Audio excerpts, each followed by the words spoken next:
এই হলো নিউজিল্যান্ড। এটি প্রশান্ত মহাসাগরের একেবারে দক্ষিণে অস্ট্রেলিয়া থেকে প্রায় 4000 কিলোমিটার দূরে অবস্থিত বিশ্বের দ্বিতীয় সবচেয়ে শান্তিপূর্ণ দেশ নিউজিল্যান্ড। ভারত ও পাকিস্তানে বসবাসকারী বেশিরভাগ মানুষ আমার মতো নিউজিল্যান্ডকে ক্রিকেটের কারণেই চেনে। ব্রেন্ডন ম্যাককুলাম, রস টেলর, ড্যানিয়েল ভেটোরি। আমি তো নিউজিল্যান্ডকে এদের কারণেই চিনতাম। কিন্তু নিউজিল্যান্ড বিশ্বে অনেক বেশি পরিচিত, বিশেষ করে তাদের বড় বড় পর্বতশ্রেণী, এই সুন্দর হ্রদ এবং উচ্চমানের অর্গানিক খাবারের জন্য। আপনাদের মধ্যে কিছু মানুষ হয়তো ইতিমধ্যেই জানেন যে বিখ্যাত সিনেমা লর্ড অব দ্য রিংসের শুটিংও নিউজিল্যান্ডের এই সুন্দর উপত্যকাতেই হয়েছিল। নিউজিল্যান্ডের আবহাওয়া অনেকটা যুক্তরাজ্যের মতো, হালকা গরম, দীর্ঘ শীতকাল এবং বেশ ভালো বৃষ্টি। কিন্তু তা সত্ত্বেও নিউজিল্যান্ডের জনসংখ্যা যুক্তরাজ্যের জনসংখ্যার 7% নয়। আপনি যদি নিউজিল্যান্ডের এই ম্যাপটি দেখেন তবে লক্ষ্য করবেন যে প্রায় 80% নিউজিল্যান্ড একদম খালি এবং সেখানে কেউ থাকে না। নিউজিল্যান্ডের 70% জনসংখ্যা এখানে উত্তরে বাস করে এবং উত্তরেরও 50% জনসংখ্যা এই একটি শহর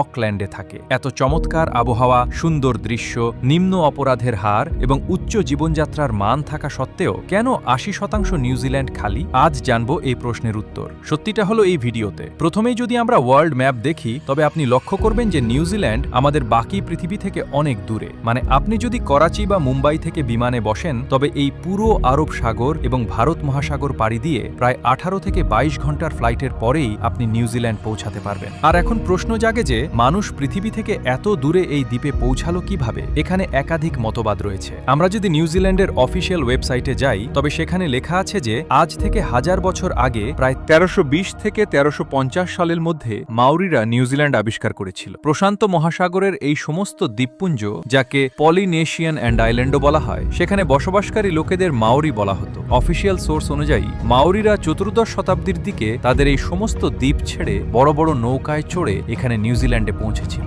এটি প্রায় সেই সময়কার কথা যখন মঙ্গোলরা এবং চেঙ্গিস খান পুরো এশিয়ার ওপর তাদের নিয়ন্ত্রণ নিচ্ছিল। কিন্তু এখন প্রশ্ন জাগে যে এই লোকেরা তাদের পুরনো দ্বীপ ছেড়ে নিউজিল্যান্ডে এলোই বা কেন? এই প্রশ্নের উত্তর খুঁজতে গিয়ে যখন আমরা রিসার্চ করলাম তখন কিছু আর্টিকেল থেকে জানা গেল যে মাউরিদের নিজস্ব ঐতিহাসিক রেকর্ডে কিছুটা ভিন্নতা আছে। এর তথ্যানুযায়ী নিউজিল্যান্ড ত্রয়োদশ শতাব্দীতে নয় বরং তারও 500 বছর আগে প্রায় 750 খ্রিস্টাব্দের দিকে কুপে নামক একজন মাউরি আবিষ্কার করেছিলেন। কুপে ছিলেন একজন জেলে যিনি নিজের এবং নিজের গোত্রের জন্য মাছ ধরতেন। কিন্তু তারপর এমন হতে শুরু করলো যে যখনই তিনি জাল ফেলতেন তখনই তার মাছগুলো ওই এলাকায় পাওয়া অক্টোপাসরা খেয়ে ফেলত এবং এদের হাতে কিছুই লাগতো না। এখন যেহেতু এই লোকেদের প্রধান খাদ্য উৎসই ছিল মাছ, তাই বেশ সমস্যার সৃষ্টি হতে শুরু করলো। আর তার সমাধান হিসেবে এই সিদ্ধান্ত নেওয়া হলো যে কুপে এবং তার কিছু সঙ্গী সমুদ্রে গিয়ে অন্য কোনো দ্বীপের সন্ধান করার চেষ্টা করবেন যেখানে খাবারের ভালো যোগান পাওয়া যায়। এই খোঁজেই কুপে নিজের সাথে 20 থেকে 25 জন লোক নিয়ে প্রশান্ত মহাসাগরে নেমে পড়লেন। কিছুদিনের সফরের পরেই তারা বড় বড় পাহাড়ের এক দ্বীপ নজরে এলো। এটিই ছিল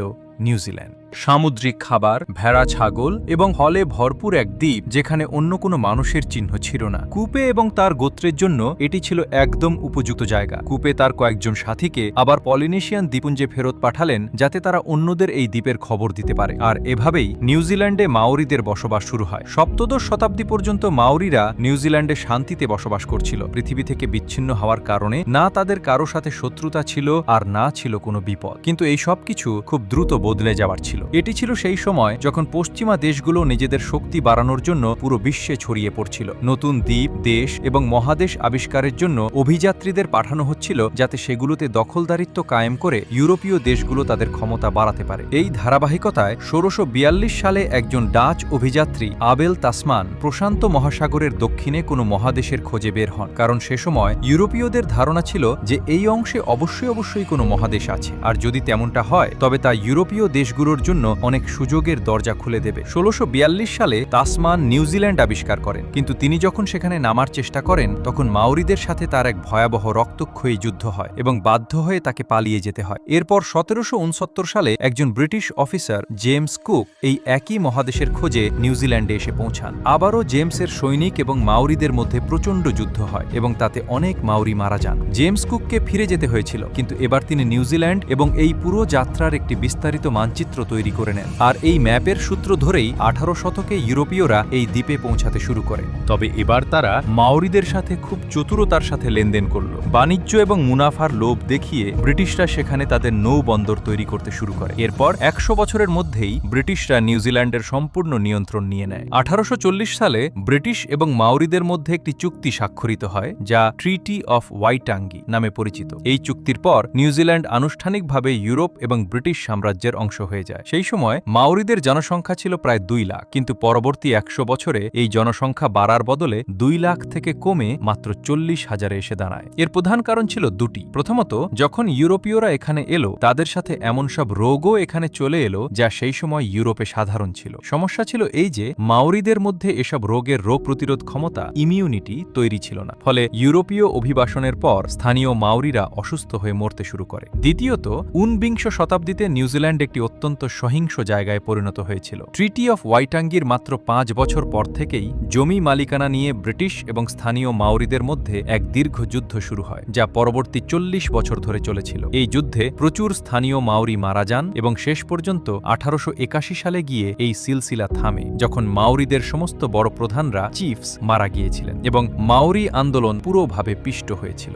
এখন ব্রিটিশরাও এটা বুঝতে পেরেছিল যে স্থানীয়দের উন্নয়নের প্রক্রিয়ায় অন্তর্ভুক্ত না করে সামনে এগিয়ে যাওয়া সম্ভব নয়, আর এই কারণেই এই যুদ্ধগুলোর পরপরই ব্রিটিশ সরকার স্থানীয়দের নির্বাচনী প্রক্রিয়া থেকে শুরু করে প্রতিটি উন্নয়ন প্রকল্পে গুরুত্বপূর্ণ অংশীদার বানিয়ে দেয়। এভাবেই নিউজিল্যান্ডে শান্তি ও অগ্রগতির যাত্রা অবশেষে শুরু হয়। কিন্তু তারপরও ভিডিওর শুরুতে আমরা যেমনটা দেখিয়েছিলাম, নিউজিল্যান্ডের এত বেশি এলাকা খালি কেন এবং সব মানুষ এই নর্দার্ন আইল্যান্ডে উত্তর দ্বীপ কেন থাকে? আসলে নিউজিল্যান্ডের এই সাউদার্ন রিজিয়ন, দক্ষিণ অঞ্চল একদম খালি থাকার কারণ হলো এই পুরো এলাকায় বসবাস করা বা নির্মাণ কাজ করা প্রায় অসম্ভব। নিউজিল্যান্ডের দক্ষিণ অংশে চারদিকে পর্বত শ্রেণী রয়েছে। এই পুরো এলাকায় সবখানে উঁচু উঁচু পাহাড় এবং জমি এতই বন্ধুর যে রাস্তাঘাটের মতো মৌলিক অবকাঠামো তৈরি করাও প্রায় অসম্ভব। পাহাড়ের এই পূর্ব দিকের জমি অত্যন্ত শুষ্ক এবং অনুর্বর, যার কারণে এখানে সেচ কাজ বা চাষাবাদ করা যায় না। এই কারণেই নিউজিল্যান্ডের সংখ্যাগরিষ্ঠ জনসংখ্যা এই নর্দার্ন আইল্যান্ডে বসবাস করে। জনসংখ্যার এই ঘাটতি মেটানোর জন্য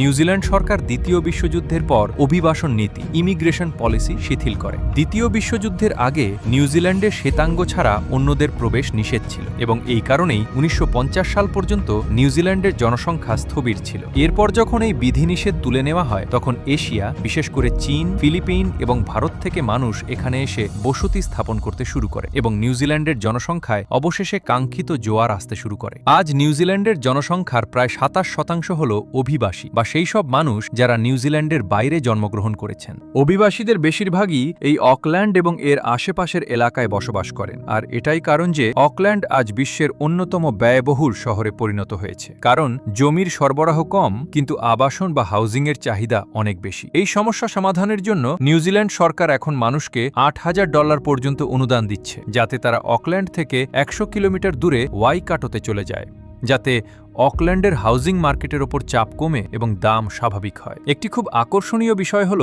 নিউজিল্যান্ডের পুরো কৃষি শিল্প পশুর মাংস রপ্তানি করে চলে। এখানকার উত্তর দ্বীপে বৃষ্টির কারণে এমন সব সবুজ শ্যামল ভূমি রয়েছে যার ফলে এখানে প্রচুর পরিমাণে ভেড়া, ছাগল এবং গরু পাওয়া যায়। নিউজিল্যান্ডের জনসংখ্যা প্রায় 50 লাখের কাছাকাছি, অথচ এক হিসাব অনুযায়ী এখানে ভেড়া ও ছাগলের সংখ্যা প্রায় 3 কোটি। এই কারণেই নিউজিল্যান্ড বিশ্বের সবচেয়ে বেশি মাটন করা দেশ। নিউজিল্যান্ডের 95% মাংস বাইরে রপ্তানি হয় এবং 2019 সালে এই রপ্তানি থেকে নিউজিল্যান্ড $46 বিলিয়ন রাজস্ব আয় করেছে। নিউজিল্যান্ড বিশ্বের 50তম বড় অর্থনীতি এবং এই অর্থনীতির মূল উৎস হল কৃষি রপ্তানি। $46 বিলিয়ন শুধু মাংস রপ্তানি করে আয় করা একটি অবিশ্বাস্য বিষয়, যা ভারত, পাকিস্তান এবং বাংলাদেশের জন্য অনুপ্রেরণা হওয়া উচিত, কারণ এই 3টি দেশই মূলত কৃষি প্রধান। যদি আপনাদের আজকের ভিডিওটি ভালো লেগে থাকে তবে লাইক দেবেন এবং চ্যানেলটি অবশ্যই সাবস্ক্রাইব করবেন। এই ভিডিওর জন্য আমরা যেসব উৎস থেকে তথ্য নিয়েছি সেগুলো এখানে দেওয়া হলো। দেখা হবে পরের ভিডিওতে। ভালো থাকবেন। আল্লাহ হাফেজ।